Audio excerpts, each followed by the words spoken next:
welcome to today's grammar lesson.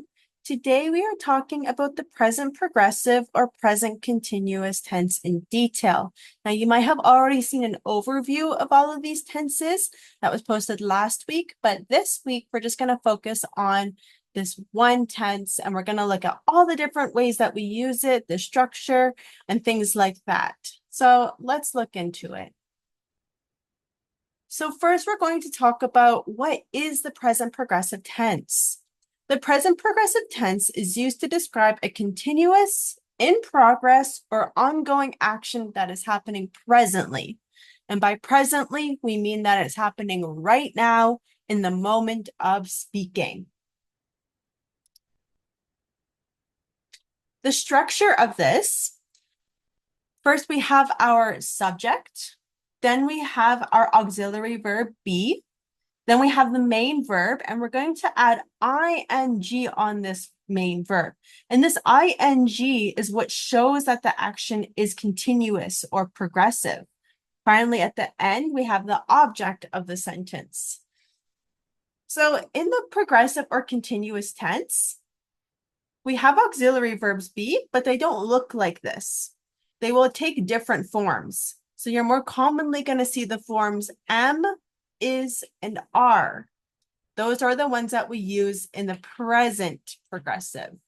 There's different forms for other tenses that happen in the future and in the past, but for present, we use the three forms of be, and they are am, is, and are. Here are some examples. I am speaking Spanish. So if we're looking at our structure, we have the subject, then we have our form of be, which is am. Then we have the main verb, which is speak, but we've added an ing onto that. Then we have he is drinking coffee. And in the same way, we have the subject. This time we have is as our form of be. Then we have drinking, adding the ing onto the main verb drink. And then coffee is our object. We are watching movies. This case, we is the subject, are is the form of be. Then we have the verb watch, adding ing, and then movies is the object. Lastly, we have, this is not correct.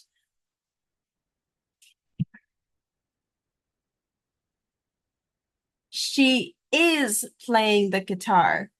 So she is our subject. The reason why we can't use are is because are is used for plural. So we're going to use is. And is for singular third person or singular noun. She is playing the guitar, and the guitar is the object of the sentence. The main verb is play, and we've added ing onto that.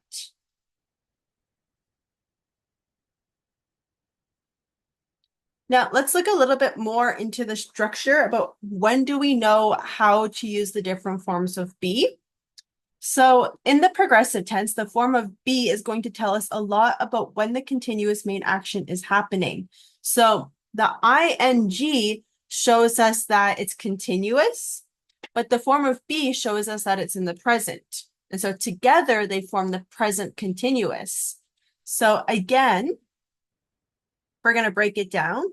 The form of be tells us that the action is happening in the present.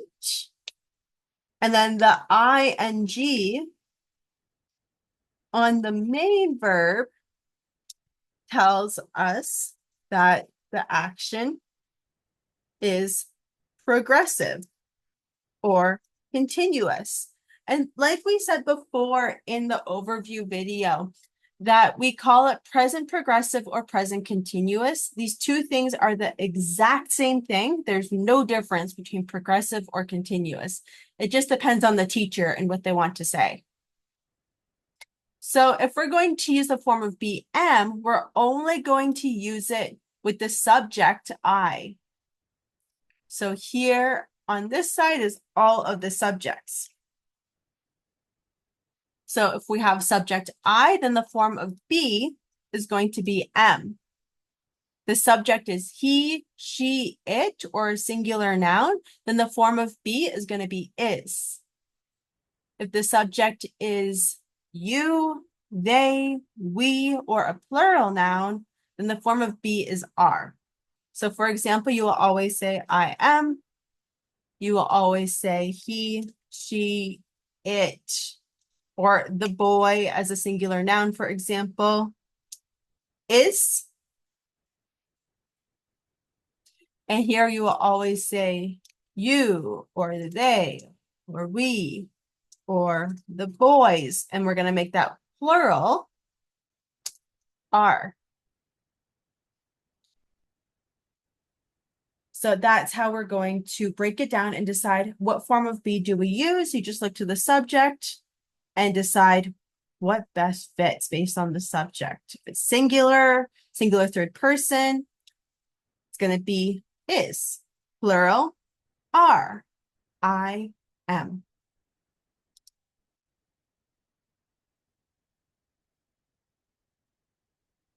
Now, adding the ing onto the main verb does create some confusion for spelling. And we have some rules that we need to follow to make sure that we're spelling things correctly when we're using this tense.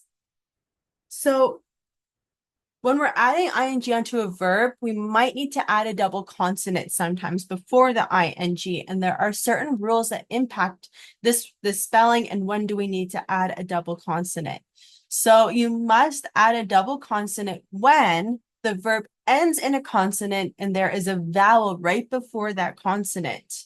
The stress is at the end of the word or it is a single syllable. So for example, in almost all of these, swim, run, hop, all of these are single syllables. And in all cases, we end on a consonant, a single consonant at the end. Then we have our vowel right before that. Single consonant, vowel. Single consonant, vowel. And always our stress doesn't matter because it's one syllable. So that one syllable is stressed. Swim, run, hop. So we're always adding the double consonant because all of these rules are being followed. So we have swimming, 2 M's, running, 2 N's, hopping, 2 P's. Now over here, in this case, admit, we have 2 syllables, but our stress is in this syllable, the end. So the stress is at the end of the word in the second syllable, admit, like that. And so we're looking to the stress syllable. We see our consonant, yes, and then we see a vowel right before it.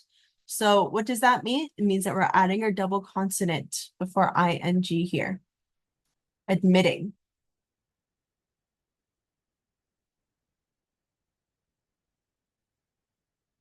Now, we also have some tricky rules for this because English cannot be easy and different dialects in different countries follow different rules as well. So it totally depends on what country you're learning English from.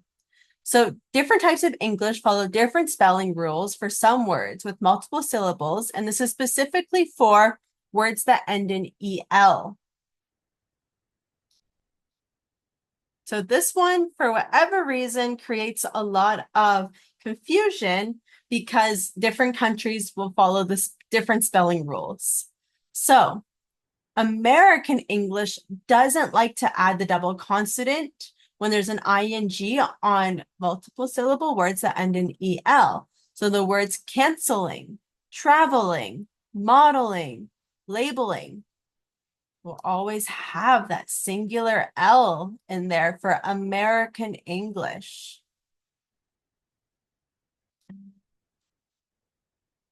Now for British, Australian, and Canadian English, the spelling prefers to add the double consonant. Canceling, traveling, modeling, labeling. So why does American English follow different rules than British English? It's not 100% known a single reason, but languages do change over time in different places depending on the influences. But what you just need to know that there is a difference. And so it depends. If you're learning British English, then you're going to want to use this way. If you're learning Australian or English, you'll use this way. But if you're focusing on American English, you'll use this way. Now, something that is important, no matter what type of English you use, it's up to you. There's no correct or incorrect way to know English, but it should all be consistent. So if you're going to use British English, then everything should be spelled the British way. If you're going to use Canadian English, then everything should be spelled the Canadian way. And if you're going to use American English, then everything should be spelled the American way. And what is notable is a lot of the English textbooks, not all of them, but a lot of English textbooks will either use American or British. Because Australian and Canadian and other dialects, New Zealand, Irish, and so on, all follow one of these two conventions. Canadian is kind of special because our history is connected to Britain, but our location is connected to America. So we're kind of a weird mix between the two. But most other ones are influenced more by one type of English than the other. So most of your textbooks will either be in American English or British English. So think about where you're working, where you're living, and why you want to learn English to identify what is the best way to learn for you. Now, another important thing to know about spelling is the rule that occurs when the verb ends with E. When the verb ends with E, you're going to remove the E and add ing onto the end. So you can see that with a few of these. Let's look at drive. So for drive, you can see in driving, we've removed the E and just added ing onto the end here. Dance, same thing. For dance, we remove the E over here. There's no E, just adding ing. For use, it's the same. For use, we remove this E and add ing. For write, same thing. Remove the E and add ing. Close, it's the same. Remove the E and add ing. Share, you remove the E and add ing. You do not add double consonants onto these ones.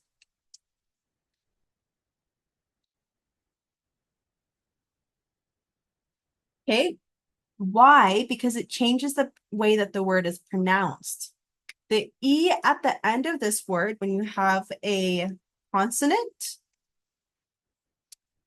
plus a vowel plus a single consonant plus the E is what gives the vowel a long sound.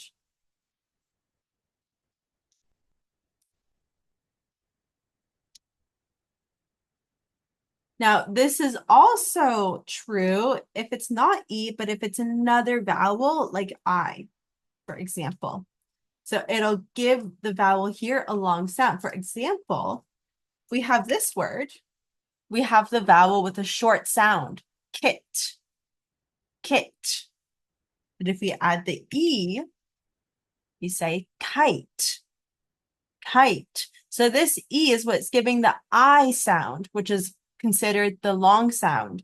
Kit is what we call the short sound. So if you're putting, for example, closing,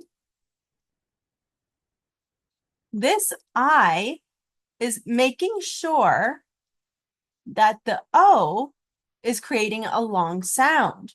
Now, if you put a double consonant, then the long sound is no longer possible and it creates a short sound. So that would be crossing, which is not a word, and so therefore it is not correct. Now, because English cannot just be simple, there are some exceptions, such as the word queuing, agreeing, and seeing. Almost always when you have a double E, we're not going to drop any because we need these two E's to make the long E sound. E, agreeing. That is quite necessary. But when you have U, E, it's not always going to have this kind of effect. So for example, for gluing, we keep it like that. We don't put an E. So it's quite tricky. But what you need to remember is when it's double E, never drop anything, always add ing. For this one, UEING, it's a little bit more challenging because it depends on the word. So make sure you just use English a lot, and then these rules will become more like second nature.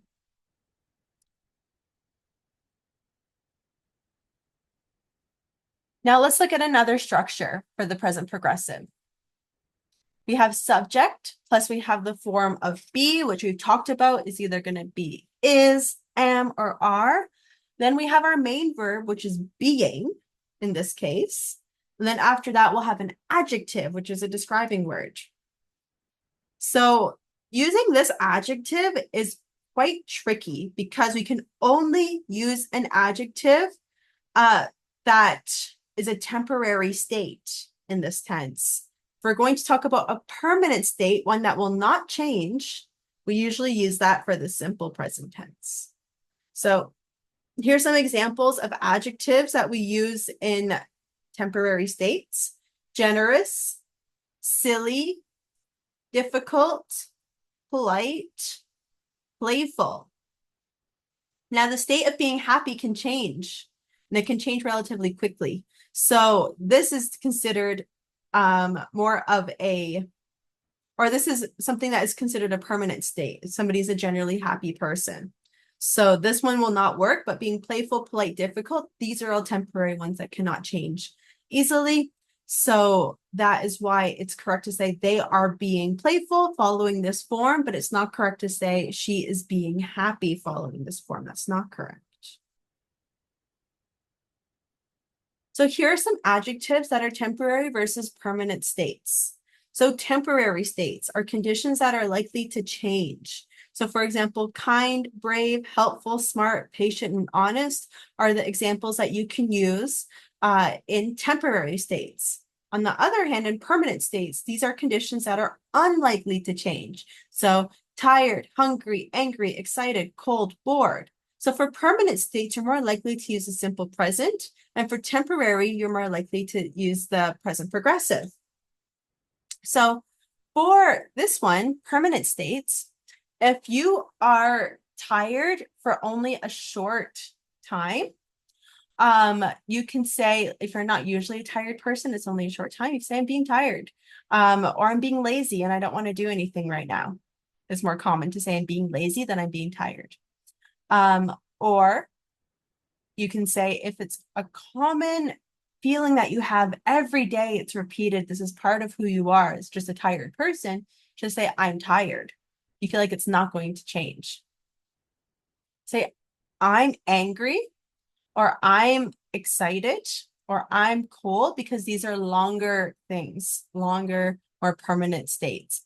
However, I'm being patient. Now, if you are just being patient during a certain situation, then that makes total sense to say, I am being patient in the progressive.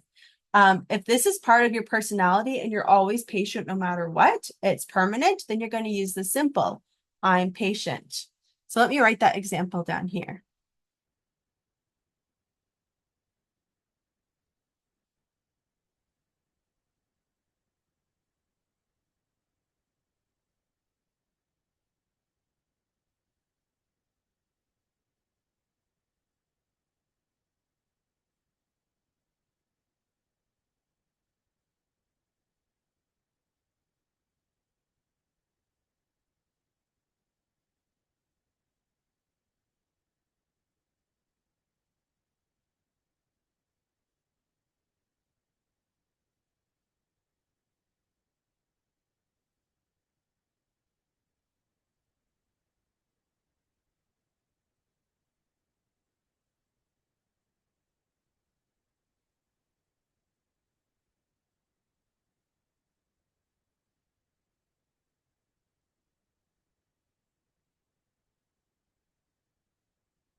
So that's the difference. On the one side, I'm being patient. Well, this means that you are acting in a patient way in a certain situation, a short situation. And over here, I'm patient. This means that it is part of who you are. It's your personality. No matter what, you will not change. You will always act in a patient way. So that's when we use the different tenses differently. So this is just a guide to tell you when it's appropriate to use certain adjectives. But depending on context and what you're trying to say, you'll notice that a certain adjective will fit with both tenses.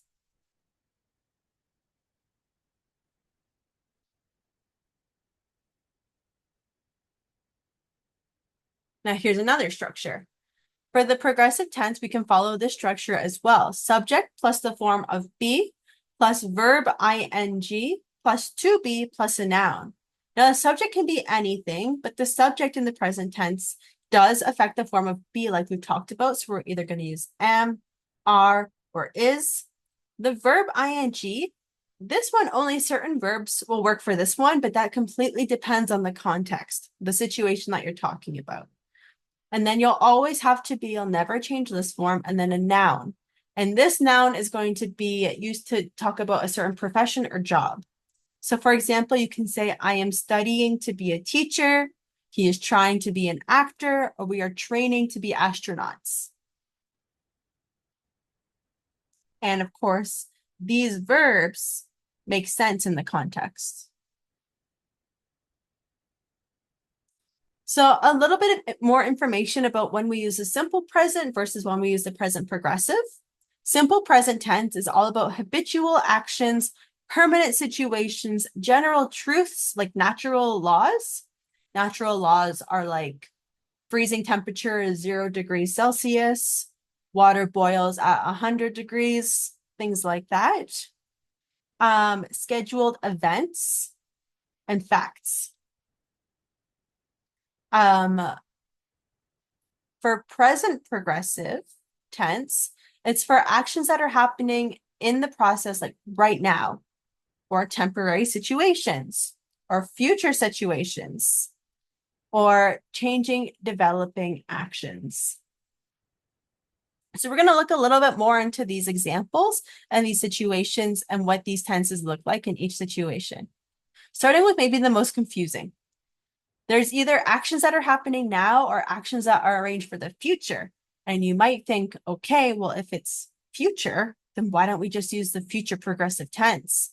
That's because English is not easy. So we can actually use the present progressive tense for future sometimes. So let's get the simpler one out of the way. Usually, if a sentence is in simple progressive tense without a time word, it means the action is happening presently. Sometimes a time word is added to provide more clarity. So sometimes you can say now, currently, or at the moment. For example, I'm teaching now, I'm teaching currently, I'm teaching at the moment, you can say. Now, let's talk about actions that are arranged for the future. Sometimes we use present progressive tense to talk about future arrangements. For this, we need to use a time word or to provide enough context and information so the listener understands that you are talking about the future. Otherwise, they're going to guess that you're talking about right now if there's no context or no time word. So you can say, we are meeting tomorrow. And because we have the time word tomorrow, now we know it's an arrangement for the future. And now if you say we are meeting without the word tomorrow, just we are meeting, the listener is going to guess that you're meeting somebody right now in the moment. Now we also use them for temporary situations. Temporary situations are not long lasting, like we've talked about. They occur during a limited amount of time. So we also use the present progressive for actions that are happening around the moment of speaking, but not exactly at the moment of speaking. She's staying at her cousin's house. So she might not be there right now at this moment, but in this span of days, she is there. That's where she is staying. That's where she is living for the time being. Changing or developing actions. We use the present progressive to talk about changes in conditions or situations. We use it to describe trends and developments that are not yet complete. And we also use this tense to describe processes that are changing. For example, it's getting darker outside. The sickness is getting worse. Her skills are improving. So these are all changing and developing situations. So it will be a little bit darker in 3 minutes than it is now, than it was 3 minutes before that. The sickness is getting worse. Day by day, we are seeing a change in the situation, and it's not a good change. Her skills are improving day by day. She's making a good change in her skills. So we're seeing this in developing actions. Now, to summarize everything, the present progressive tense is also called the present continuous tense. It is used to talk about actions that are ongoing, continuous, or in progress. Additionally, we use this tense to talk about changing, developing actions, temporary situations, and future situations. The structures are all the ones that we've talked about today. We have the subject plus the form of be plus the main verb with ing plus the object. Then we have the subject plus the form of be plus being plus adjective. Lastly, we have the subject plus the form of be plus verb ing plus to be plus a noun. So these are the structural breakdowns. Let's see how much you remember.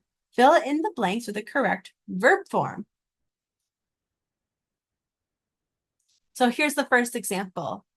I something my friend for lunch tomorrow.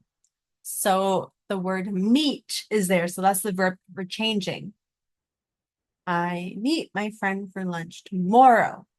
And even though it's tomorrow, that doesn't necessarily mean that we have to use the progressive, the future progressive. We can use a different form of progressive. Let's see if we remember that rule. So we can say, I am meeting my friend for lunch tomorrow. Even though it says tomorrow, that's okay. We can still use present progressive because this time word tells us all we need to know. She get better, get is our word here, get better at speaking English. Now it sounds like a changing or developing action. So what will we use for this? She is getting better at speaking English. Now we have is, which is our form of be that agrees with the word she. It's our last one. They something, the airplane. So you have the word board. They something, the airplane. There's no time word or anything like that. So we know it's going to be just simple present progressive. So we know it's going to stay in the present progressive form. They board the airplane. How do we change that to be progressive? They are boarding the airplane. They are boarding the airplane because we're using they, so we have to use a plural form. Are board, we add ing onto the verb board. All right, so how did you do?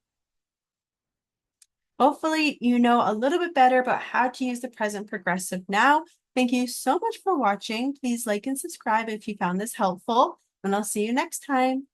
Bye.